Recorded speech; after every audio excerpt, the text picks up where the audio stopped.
Prove yan, nagamit ko 'tong makeup na 'to nung nakaraan. If gusto mong malaman paano ko ginawa 'tong passport makeup tutorial, panoorin mo 'tong video. Prep muna tayo ng lips and ito yung gamitin natin, yung Cloud Beauty in Flexing.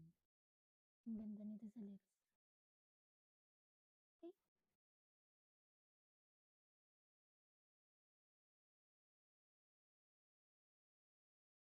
Mag-prime na tayo ng ating face gamit ang C-Makeup. I-shake mo. Yun yung mist niya is sobrang fine. Tingnan mo. So, i-cover na natin yung ating imperfection gamit ang Puppy for passport photo ready ang ating makeup today.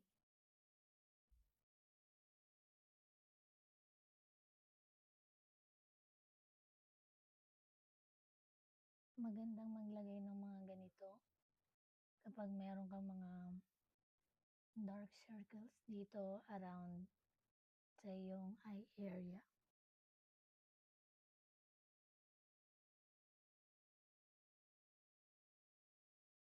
Tapos, unti lang kasi para hindi siya mag-crease.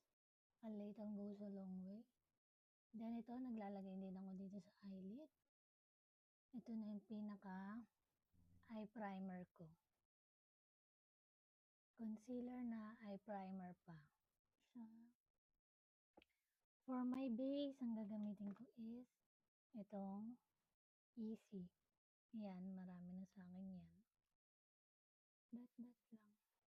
Pwede yun. Ginagamit ko sponge, blend.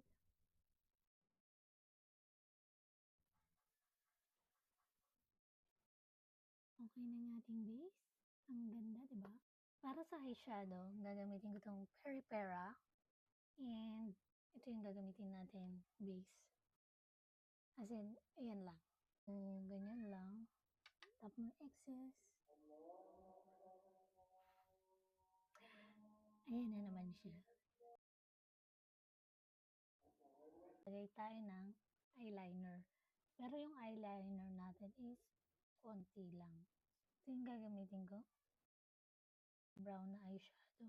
Para natural lang. And dito lang natin ilalagay. Sa dulo. Dito lang natin sa dulo ilalagay.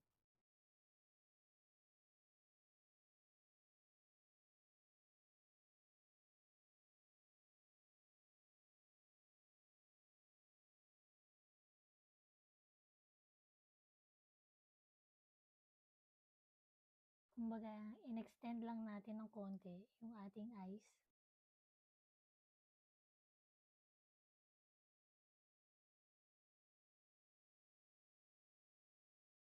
See? Kita niyo yung difference? Sobrang liit lang ng wing na to, pero ang laki ng difference. Before, after. 'Di ba? Sobrang laki. Wing eyeliner yan lang na mini. In-extend lang natin ng konti yung eyes natin.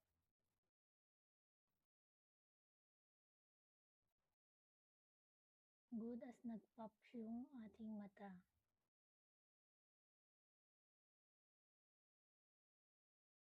And brown eyeshadow lang gagamitin mo ah.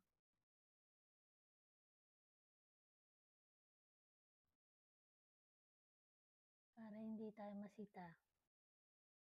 'Di ba? Ganito lang. Hindi masyadong mahaba.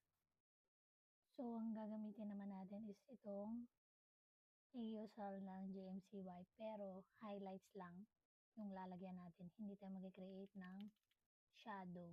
Quint ka lang ganyan.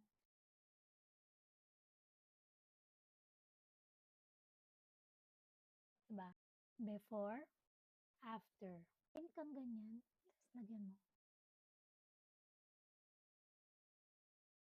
Tapos, blend mo. Meron ng dimension yung eyes mo. Para sa ating kilay, ito yung gagamitin natin. Yung Bia. ka dito sa corner, then fill in mo lang yung gaps.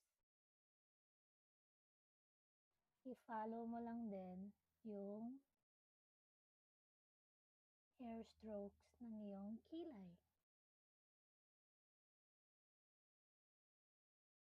Maglagay tayo dito.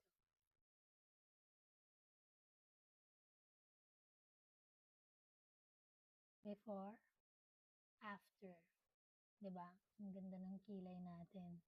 So, ayan. Pantay ng ating kilay at mukhang natural lang naman siya. Blush is itong Deviant.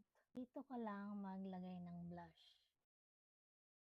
So, i-blend na natin ang blush dito lang sa apple of your cheeks. And kalmahan mo lang.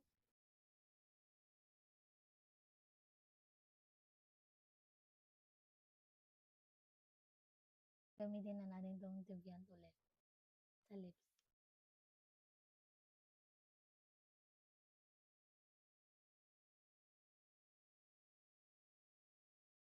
Okay na yan, tapos blend mo na lang.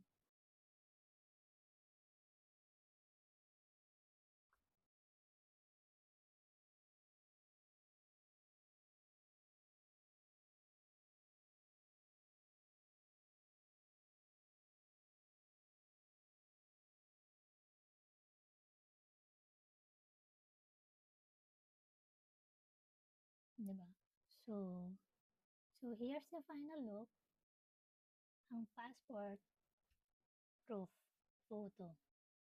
Approve yan. Nagamit ko itong makeup na to nung nakaraan.